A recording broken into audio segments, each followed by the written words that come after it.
Здравейте, уважаеми зрители! В това видео ще ви разкажа за последния си риболовен излет, който направих в Гърция с Тодор Манолов. Двамата с Тошко решихме да направим един бърз риболов вечерен, заедно с сутрешен след това, с идеята да потърсим места за риболов на кокали. Какво се случи? Какво хванахме? Изгледайте във видеото.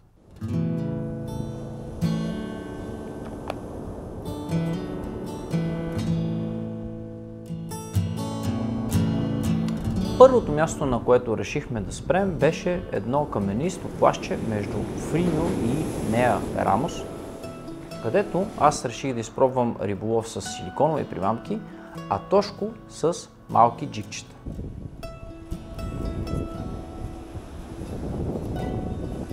Първата извадена риба за деня беше едно сравнително прилично кокали, което Тошко хвана с джикче Цуриноя 20 грама.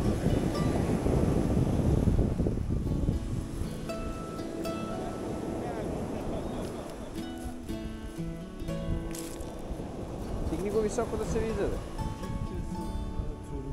Джикче Цуриноя, кокали. Разходи ли как се разходи обоцънка? Еми, айде, браво, батка!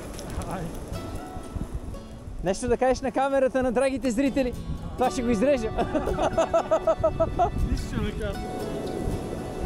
Малко след това хванах и аз, но моята риба беше перка, която има доста в крайбрежните зони по цяла Гърция.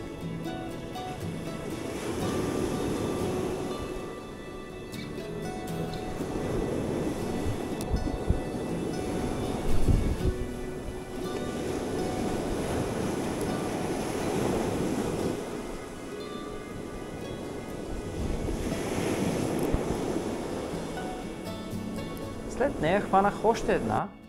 Изглежда, че силиконовите примамки на Делаланде доста им се услаждаха.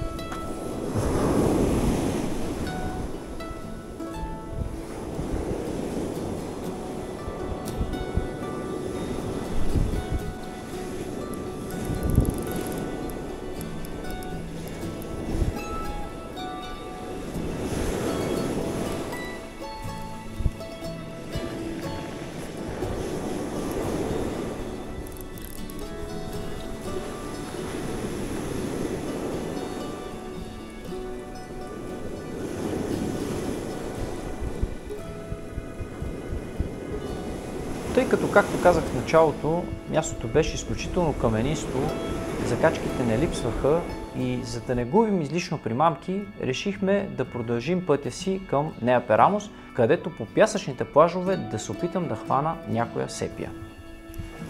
На едно от местата, още с първото замятане, като прекарах калмариерата, успях да извадя една доста малка сепийка, която ми се подбираше буквално в шепата на едната ръка, която реших да пусна обратно, и след това ми подгони още една като нея. Решихме, че няма смисъл да се занимаваме с тях, а и времето ни притискаше, защото твърдо бяхме решили да изпробваме кея на Ставро за риболова на кокали през нощта. Повлияни от добиващият вече много голяма популярност метод на риболов на сафрит с името аджинг, с Тошко се отправихме към кея на Ставро, където с падането на нощта да се опитаме да ловим така любимите ни кокалите. Ето с щипки, специални щипки японски.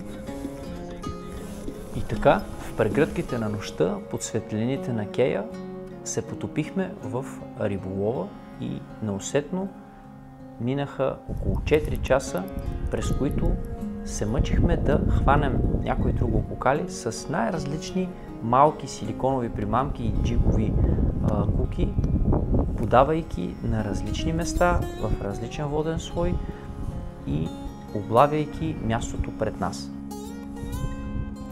Към 2 часа през нощта вече доста се поуморихме, решихме да легнем, да поспим малко, защото на следващата сутрин в 6 часа сутринта бяхме планували риболовът на кокали да го продължим на местата около устрието на река Струма и за голяма наша изненада установихме, че реката е мътна, което така провали плановете ни.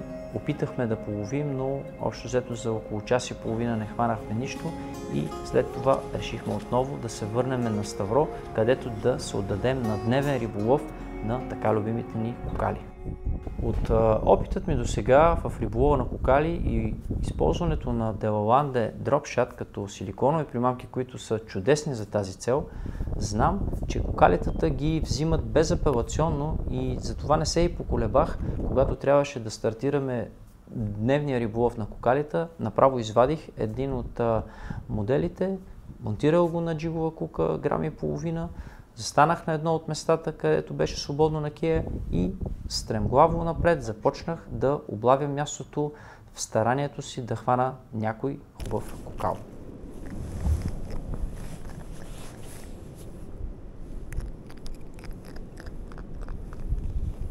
Както и подозирах, за пореден път установих, че въпросната примамка Делаланде Dropshot 5 см е прекрасна примамка за кокали. Рибите я взимаха невероятно с охота, налапвайки я до главата на джиговата кука.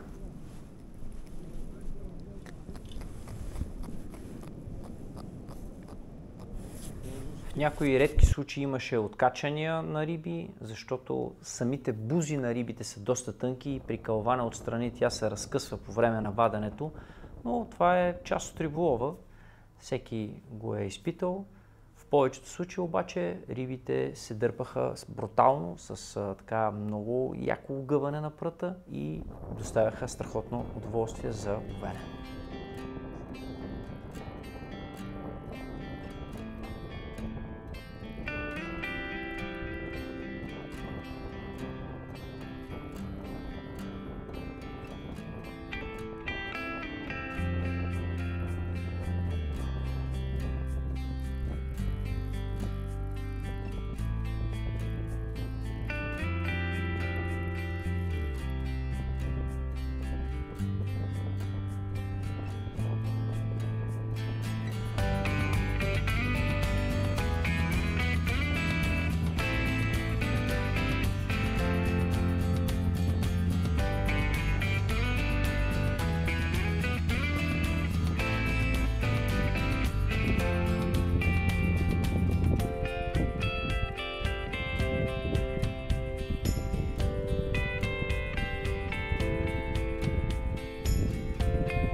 Покрай кокалито успях да извадя и някой друг смарит, или по-известен като церола, риба, която се групира на пасажи и стои зимно време в близост до кейовете.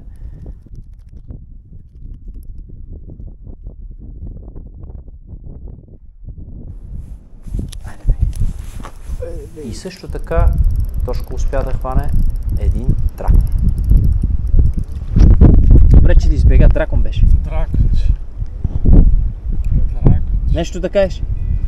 Драконче. Това ще бъде всичко от мен, уважаеми зрители, за настоящото видео. Надявам се да ви е било интересно. да ви е така повдигнало желанието за риболов на кокали. Ако се чудите с какви примамки да ги ловите, може да заложите на силиконите на Делаланде, защото те са доказани. Може да ги намерите тук в нашия магазин, имаме в огромно разнообразие.